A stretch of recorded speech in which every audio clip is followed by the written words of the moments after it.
Hey there, welcome to LSAT Demon Daily. I'm Nathan Fox. That's Ben Olson. We're the founders of LSATdemon.com and our weekly podcast, Thinking LSAT. We've got a question here that came in via the LSAT Demon Ask button. I really struggle with strengthen and weaken questions. I consistently get them wrong, particularly the more difficult ones. It seems like I tend to both tell a story in my head to justify a wrong answer choice, and I fail to see the connection to what ends up being the right answer choice. Together, this is a recipe for some bad times. Any tips? Why do you think this is happening, Ben? It seems like, well, okay, if someone struggles with any question, but in particular strengthen and weaken questions, the problem almost always started in the argument and the student's Yep. failure to see what was actually wrong with it. Yep. So, are you identifying the conclusion correctly? Are you figuring out why that conclusion isn't proven? It has to be not proven on some level because there's no way to strengthen or weaken a perfect argument. Yep. Yeah. You got to get better at attacking the argument in the first place. And then I think you'll just get huge dividends on both strengthen and weaken. One thing that might be holding you back is if you're reading the question first before you read the passage, then it's going to make you suck at strengthen and weaken questions, I think, because you're going to Yeah. be like, oh, I'm trying to help this argument, or, Yeah. oh, I'm trying to attack this argument. You should always be trying to attack the argument. You should read the argument with skepticism. What's the Yeah. evidence? What's your conclusion? Why doesn't the evidence fully prove the conclusion? The argument might sound pretty good, but you got to recognize that, hey, there's wiggle room here. Your premises say this, but your conclusion says that. There's some new shit in your conclusion that really isn't in your evidence. Yeah. The pieces don't add up. I can accept all of your evidence without having to accept your conclusion. That's the heart of logical reasoning. That's the heart of strengthen and weaken questions. I like it that this student has recognized that they're making two mistakes when they miss a question.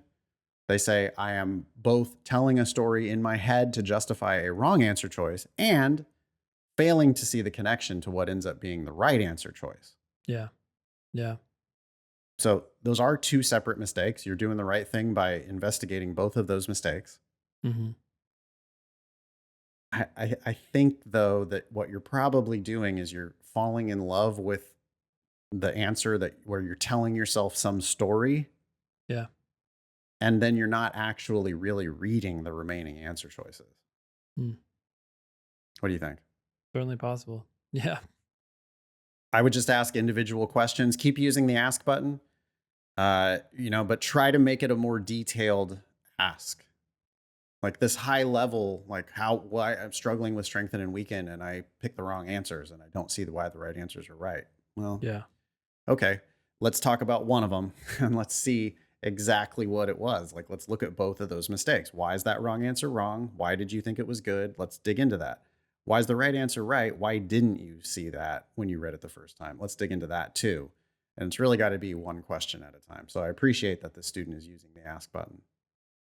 I have to double down on that too, because, when people do finally understand why they missed a particular question, they often quickly say, okay, well, I get this one, but that's not going to help me with everything else because this is such a unique argument, or it's something about space, and now, okay, I understand what I missed about space, but hey, the next argument's going to be about cows, and so learning why I got this question wrong doesn't help me with future questions. And it's like, yeah, but it does, because really what we're learning here is how to see why premises don't prove conclusions. Just get better at seeing that. Why didn't these facts justify the conclusion that this author ultimately came to? Yeah, sure, we're not going to talk about space again in this exact way, but that's not the real skill that you're developing here. Yeah. I want to double down on something I said earlier. If you are struggling at strengthen and weaken questions, and if you are reading the question first, then the reason why you suck at strengthen and weaken questions includes the fact that you are reading the question first. You don't want to know what team you're playing for. You'd prefer to be in the dark. That's Yeah. like, it's similar to why blind review works so well. Well, of course, we want to review the question without knowing what the right answer is because we want to be able to find it ourselves. Yeah. Well, there's a similar thing that's going on. If you read the question first and it tells you that you're looking to strengthen this argument, then I don't know. Or if it's telling you to weaken the argument, I don't want to know. You've already been told there's a problem with the argument. Yeah, we know that that's generally the case, but you want to come to that conclusion yourself because sometimes there's not. I want to find it. I want to Yeah. find the problem. I don't want to know that I mean, like you telling me, okay, you're going to have to strengthen this argument. I mean, what are you really telling me? You're telling me that the argument isn't complete, which it almost never is. Yeah. That's it. All you're telling me is that the evidence doesn't already prove the conclusion. And now we need to go find a way to make it better. But very frequently, I think especially on strengthen questions, on harder strengthen questions, the correct answer is frequently going to defend the argument against an attack that you might have made if you had been trying to attack the argument.